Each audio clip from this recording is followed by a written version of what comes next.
AC இருக்குல்ல, இந்த AC filter வந்து என்ன பண்ணுது, அந்த டஸ்ட்டு, ஹியூமிடிட்டி இது எல்லாத்தையும் வடிகட்டி குளிர்ந்த காற்றை மட்டும் உள்ள தள்ளுது. அதே மாதிரி நம்ம மூளை வந்து நம்ம சில விஷயங்கள் பார்த்து பார்த்து பழகிட்டோம்னா அதில் இருக்கக்கூடிய முக்கியமான விஷயங்கள். இப்போ உதாரணத்துக்கு நான் ஒரு படத்தை காமிக்கிறேன். இப்போ இந்த படத்தை பார்க்கும்போது உங்களுக்கு வந்து இதுதான் ஆர்ட். நம்ம வந்து நம்மளோட கவனித்தல் திறனையும், இது வந்து சோஷியல் அப்சர்வேஷன். ஒரு வெளி இடத்துல உட்காராங்க அப்படின்னா அங்கே என்னென்ன நடக்குது. எல்லாருக்கும் வணக்கம், நான் டாக்டர் கார்த்திகேயன்.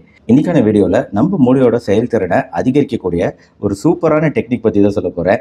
இது ஒரு சின்ன கதையோட ஆரம்பிச்சா நல்லா இருக்கும்னு நினைக்கிறேன். தெனாலிராமன் அப்படிங்கிற ஒரு புத்தி கூர்மையான அமைச்சர் இருந்தார் அந்த காலத்தில் அப்படின்னு உங்களுக்கு தெரியும். கிருஷ்ணதேவராயரோட அரண்மனையில் இந்த தெனாலிராமன் ஒரு நாள் அவங்க நாட்டில் இருந்து இன்னொரு நாட்டுக்கு போகிறாரு.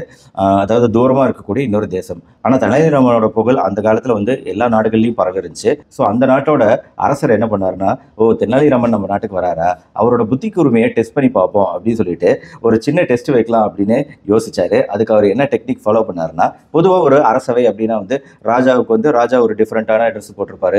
பக்கத்தில் வந்து சீஃபாக இருக்கக்கூடிய முக்கிய மந்திரிகள்லாம் ஒரு விதமான உடுப்பு அங்கி அணிஞ்சிருப்பாங்க, கிரீடம் அணிஞ்சிருப்பாங்க. அது இல்லாமல் மற்ற அமைச்சர்கள்லாம் வெவ்வேறு ட்ரெஸ், அவங்களுக்குன்னு ஒரு ட்ரெஸ் கோடோட தான் இருப்பாங்க. ஆனால் இந்த ராஜா என்ன பண்ணுறாருன்னா, எல்லாருமே ஒரே மாதிரி உடுப்பு, அங்கி, கிரீடம் எல்லாமே ஒரே மாதிரி இருக்க மாதிரி தெனாலிராமன் வர அன்னைக்கு நம்ம பண்ணணும் அப்படின்னு பிளான் பண்ணுறாரு. அதாவது அரசரோட நாற்காலியில் எடுத்துட்டு எல்லா நாற்காலியும் ஒரே மாதிரி இருக்க மாதிரி வச்சு எல்லாருமே ஒரே மாதிரி ட்ரெஸ் அணிகிற மாதிரி பண்ணி அன்னைக்கு தெனாலிராமனை எல்லாரும் வரவேற்கிறாங்க. அந்த அரசவைக்குள்ள வந்தபோது தெனாலிராமன் அப்படியே பார்க்குறாரு, ஏன்னா எல்லாரும் ஒரே மாதிரி இருக்காங்களே அப்படின்னு பார்க்குறாரு. கொஞ்ச நேரம் அப்படியே மெதுவாக சுற்றி ஒரு ரவுண்டு பார்க்குறாரு. பார்த்துட்டு அப்படியே மெதுவாக நடந்து போய் ஒருத்தர் முன்னாடி நிற்கிறாரு. நின்று வணக்கம் அரசே அப்படிங்கிறாரு. அவர் ஆக்சுவலாக வணக்கம் சொன்னவர் உண்மையிலேயே அரசர் தான். உண்மையிலே அரசருக்கு பயங்கரமான ஆச்சரியம். எப்படி உங்களால் கண்டுபிடிக்க முடிஞ்சிச்சு அப்படின்னு சொல்லிட்டு கேட்குறாரு. அது வேற ஒன்றும் இல்லை அரசரே, நாங்கள் வரும்போதே வந்து அந்த ஒரு தீர்க்கமான பார்வையும் தெளிவான அந்த பார்வையும் இங்கே இருக்கிற எல்லாத்த விட உங்ககிட்ட தான் அதிகமாக இருந்துச்சு. அது மட்டும் இல்லாமல் இங்கே இருக்க மற்றவங்களோட பார்வையை பார்த்தோம்னா எல்லாருமே ஒருத்தருக்கு ஒருத்தர் பார்க்குறாங்க. நிறைய பேரோட கண்கள் பார்த்தீங்கன்னா கரெக்டாக உங்களை நோக்கி தான் பார்த்துட்டு திருப்பிக்கிச்சு. ஸோ இதையெல்லாம் வச்சு தான் நான் கெஸ் பண்ணினேன், யூகிச்சேன். இங்கே இருக்கிறதுல நீங்கள் தான் வந்து கண்டிப்பாக அரசராக இருக்க முடியும் அப்படின்னு சொல்கிறாரு. ஸோ இது ஒரு சின்ன குழந்தைங்க கதை தான். பட் இதன் மூலமாக என்ன சொல்ல வரோன்னா, இதுதான் பவர் ஆஃப் அப்சர்வேஷன் அப்படிங்கிறத அவர் ஜஸ்ட்டு ஒன்றும் பெரிய டெக்னிக்லாம் ஃபாலோ பண்ணல, ஊன்று கவனிச்சாரு. நல்லா உன்னிப்பாக கவனிச்சு பார்த்தாரு. ஒவ்வொருத்தரோட ட்ரெஸ்ஸை மட்டும் அவர் பார்க்கல, ட்ரெஸ்ஸை மட்டும் பார்த்துட்டு அவர் வந்து ஏமாந்துருப்பார். ஆனால் அவரோட அந்த அசைவுகள், அவங்க கண்கள், ஒவ்வொருத்தரோட கண்களோட அசைவுகள் எந்த பக்கம் போகுது அப்படிங்கிறதுலாம் கொஞ்சம் ஆழமாக உன்னிப்பாக கவனிக்கும் போது அவர் கரெக்டாக விடையை கண்டுபிடிக்கிறாரு. இதுதான் பவர் ஆஃப் அப்சர்வேஷன், நம்ம கவனித்தல் அப்படிங்கிற விஷயம். 1000 கண்டுபிடிப்புகளுக்கு மேலே நிகழ்த்திய தாமஸ் ஆல்வா எடிசன் என்ன சொல்றாருன்னா, என்னோட இத்தனை கண்டுபிடிப்புகளுக்கு காரணம் வந்து கொஞ்ச நேரம் பொறுமையாக கவனிப்பேன். ஒவ்வொரு பிரச்சனையும், எந்த ஒரு பிரச்சனையா இருந்தாலும் ரொம்ப பொறுமையா நிதானமா அந்த பிரச்சனையோட ஒவ்வொரு ஆங்கிள், ஒவ்வொரு பரிணாமத்தையும் நான் கவனிச்சு அதற்கான தீர்வுகளை நான் யோசிப்பேன். அப்போ எனக்கு கண்டிப்பாக அதுக்குரிய விடை கிடைக்குது, புதுமையான யோசனைகள் தோணுது அப்படின்னு சொல்றாரு. ஸோ அதுதான் பவர் ஆஃப் அப்சர்வேஷன்.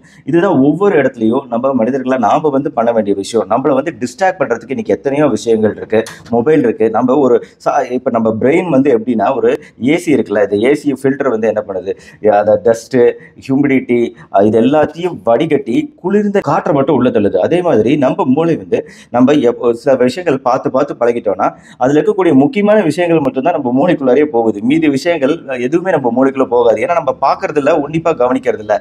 அந்த உன்னிப்பாக கவனித்தல் அப்படிங்கிற ஸ்கில் வந்து இது வந்து ஒரு தியானத்துக்கு ஈக்குவலான ஒரு ஸ்கில். நம்ம ரொம்ப மொபைல் பார்த்து பல விஷயங்கள்ல வந்து கவனத்தை செலுத்துறதை மறந்துட்டோம், உண்மையை பார்க்க மறந்துட்டோம் அப்படிங்கிறது இந்த வீடியோ மூலமா நான் சொல்ல வருது.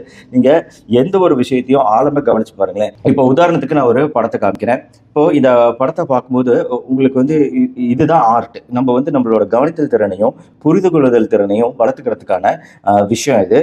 இதுக்கு வந்து அப்சர்வேஷன், ஆர்ட் அப்சர்வேஷன் சொல்றாங்க. பல டிராயிங், புதுமையான படங்கள்லாம் இருக்கு பார்த்தீங்களா, அந்த காலத்தில் வரைஞ்சிருப்பாங்க. இந்த படங்கள்லாம் வந்து வரைஞ்ச ஆர்டிஸ்ட் அவர் என்ன கண்ணோட்டத்தில் வரைஞ்சிருக்காருன்னு தெரியாது. ஆனால் நீங்க இந்த படத்தை பாருங்க. இப்போ இதுல என்னென்ன விஷயங்கள் உங்களால அப்சர்வ் பண்ண முடியும், பாயிண்ட் எடுக்க முடியும்னு பாருங்க.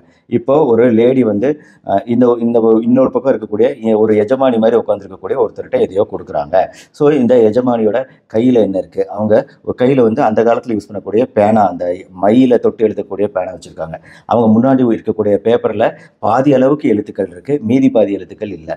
இடது பக்கம் இருக்கக்கூடிய பகுதியில் அந்த மேஜை விரிப்பு அப்படிங்கிறது ரொம்ப அப்படியே குறுகலாக கசங்கி இருக்குது இடது பக்கம். இந்த படத்தை வரையும் போது எந்த பக்கம் இருந்து வெளிச்சம் வருது போகுது அப்படிங்கிறத நீங்கள் பாருங்கள். ப்ளஸ் இந்த படத்துலேயே வந்து ஒரு இடத்துல விண்டோ அந்த ஜன்னல் ஓரமாக இருந்து தான் இதை எடுத்திருக்காங்க. அப்போ அந்த ஜன்னலோட அந்த விண்டோவோட ரிஃப்ளெக்ஷன் இந்த பொருள் மேலே பதிஞ்சிருக்கு. ஸோ அந்த பொருளில் அந்த விண்டோவை அந்த ஆர்டிஸ்ட் வரைஞ்சிருக்காரு, அந்த ஜன்னலை வரைஞ்சிருக்காரு. ஸோ ஒரு சாதாரண படம் தான். அதை வந்து இன்ஃபேக்ட் ஒரு ஆர்ட் காலேஜில் இருக்குது பார்த்தீங்களா, இந்த கலைகள் சொல்லித்தர காலேஜில் என்ன ட்ரைனிங்னா ஒரு படத்தை 3 மணி நேரம் உட்காந்து பார்க்க சொல்கிறாங்க. மினிமம் 17 செகண்ட்லேருந்து 3 மணி நேரம் தொடர்ந்து அதை பார்க்கணும். அதில் இருந்து பாயிண்ட்ஸ் எடுத்து எழுதணும். என்னென்ன பாயிண்ட்ஸ் ஆர்டிஸ்ட், அதாவது அவங்களோட அந்த சூழ்நிலை என்ன அப்படிங்கிறத கெஸ் பண்ணணும். படத்தில் இருக்கிறவங்களோட எமோஷன் என்ன, கோபமாக இருக்காங்களா, சந்தோஷமாக இருக்காங்களா அப்படிங்கிற விஷயங்கள் முதற்கொண்டு படத்தில் இருக்கக்கூடிய அந்த ஒரு படம் மூலமாக என்ன விஷயங்களை நம்மளால் அப்சர்வ் பண்ண முடியுமா பண்ணணும். அதுதான் வந்து ஆர்ட் ட்ரைனிங், கலை காலேஜில் நடக்கக்கூடிய ட்ரைனிங். ஒரு ரோட்டில் போகிறாங்க அப்படின்னா இது வந்து சோஷியல் அப்சர்வேஷன். ஒரு வெளி இடத்துல உட்காராங்க அப்படின்னா அங்கே என்னென்ன நடக்குது அப்படிங்கிறத அப்சர்வ் பண்ணுறது தான் சோஷியல் அப்சர்வேஷன். மக்கள் நடக்கிறாங்க, என்ன கோபமாக இருக்காங்களா, ஓடுறாங்களா, இந்த மாதிரி ஒரு அரை மணி நேரம் உட்காந்து ஒரு சோஷியல் அப்சர்வேஷன் பண்ணாலே நம்ம மூளை திறன் அதிகரிக்குது அப்படிங்கிறது தான் விஷயம். மொத்தத்தில் கவனித்தல், உன்னிப்பாக கவனித்தல், சிச்சுவேஷன் கவனித்து நம்ம மற்றவங்க பார்க்காத பாயிண்ட்டை நம்ம பார்த்தோம் அப்படின்னா நம்ம மூளைக்கு ஒரு புத்துணர்ச்சி கிடைக்குது, மூளையோட செயல்திறன் அதிகரிக்குது, ஞாபக மறதி நோய் போன்ற விஷயங்கள் குறையுது அப்படிங்கிறது இந்த அப்சர்வேஷன் ஸ்கில்லை வளர்த்துக்கிறது மூலமாக நம்மளுக்கு கிடைக்குது. இந்த வீடியோ பிடிச்சிருந்துச்சுன்னா லைக் பண்ணுங்க, உங்க ஃப்ரெண்ட்ஸ் அண்ட் ரிலேட்டிவ்ஸ்க்கு ஷேர் பண்ணுங்க. நம்ம சேனல் டாக்டர் கார்த்திகேயன் இது வரைக்கும் சப்ஸ்கிரைப் பண்ணலாம், சப்ஸ்கிரைப் பண்ணிக்கோங்க. அந்த பெல் கிளிக் பண்ணி வச்சுக்கோங்க. அடுத்தடுத்த வீடியோக்கள் பார்க்க மறுபடியும் அடுத்த வீடியோவில் பார்ப்போம். நன்றி, வணக்கம்.